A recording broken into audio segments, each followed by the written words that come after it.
கிறிஸ்துவுக்குள் பிரியமானவர்களே, ஆண்டவராகிய இயேசு கிறிஸ்துவின் நாமத்தில் உங்கள் யாவரையும் வாழ்த்துகிறேன். இந்த நாளுக்குரிய வேத வசனம் எசேக்கியேல் 47:5. பின்னும் அவர் 1000 முழம் அளந்தார். அங்கே நான் கடக்கக்கூடாத நதியாயிருந்தது.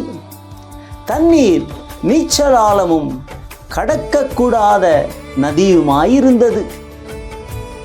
பிரியமானவர்களே, நீச்சல் ஆழம் என்பது எதை குறிக்கிறது? இது பரிசுத்த ஆவியானவரின் பூரண ஆளுகையை குறிக்கிறது. பலத்தின் மேல் பலன், கிருபையின் மேல் கிருபை, மகிமையின் மேல் மகிமை அடையும் அனுபவத்தை குறிக்கிறது. கணுக்கால் அனுபவம், முழங்கால் அனுபவம், இடுப்பளவு அனுபவம் எல்லாம் மனித முயற்சியை காண்பிக்கின்றன. ஆனால் நீச்சலாழ அனுபவமோ ஆவியானவரின் முழு ஆளுகைக்குள்ளாக பூரணமாய் ஒப்புக்கொடுப்பதை குறிக்கிறது. ஆகவே நீச்சல் ஆழத்துக்குள் நீங்கள் சென்று விடுங்கள். ஆவியானவர் கரை புரண்டு உங்களுக்குள் கிரியை செய்வார். உங்களுடைய சுய பலன், சுய ஞானம், சுய அறிவு முற்றிலும் நீங்கி போவதாக. ஆவியானவர் தாமே உங்கள் ஆவி, ஆத்துமா, சரீரத்தை முற்றிலும் ஆட்கொண்டு ஆளுகை செய்வாராக. உங்களை முழுமையாய் கர்த்தரிடம் விட்டுக் கொடுங்கள். நீங்கள் தேவனுடைய பூரணத்திற்குள் கடந்து வருவீர்கள். நீச்சலாழ அனுபவத்திலே உங்களை அல்ல, கிறிஸ்துவை பூரணமாக வெளிப்படுத்துவீர்கள்.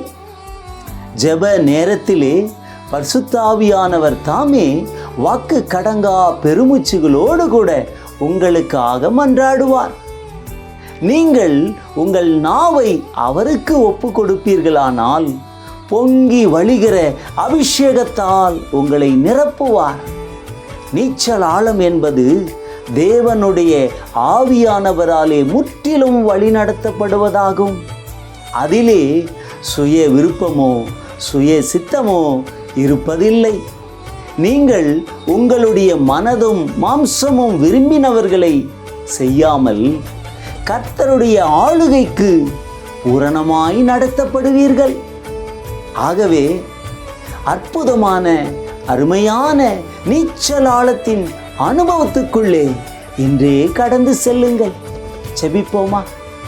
பரலோக பிதாவே, இயேசுவின் நாமத்தினாலே 1000 முழம் அளந்து அங்கே தண்ணீரை கடக்கச் செய்தபோது அது கடக்கக்கூடாத நீச்சல் ஆழமாய் இருந்தது என்பது போல தங்களுடைய வாழ்க்கையிலே கஷ்டப்பட்டு கண்ணீரோடு துக்கத்தோடு ஒரு பாதையிலே கடக்க முடியாமல் வேதனையோடு இருக்கிற இந்த சூழ்நிலையில் இந்த வார்த்தையை கேட்கிற ஒவ்வொருவரும் நீச்சல் ஆழத்தின் அனுபவத்துக்குள்ளே, அதாவது பரிசுத்த ஆவியானவரின் ஆளுகைக்குள்ளே, அனுபவத்துக்குள்ளே, அபிஷேகத்துக்குள்ளே கடந்து செல்ல கர்த்தர் கிருபை செய்யும்படியாய் ஜெபிக்கிறேன்.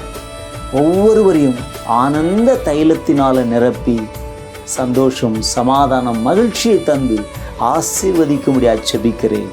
இயேசுவின் நாமத்தில் ஜெபம் கேளும் நல்ல பிதாவே, ஆமென். God bless you.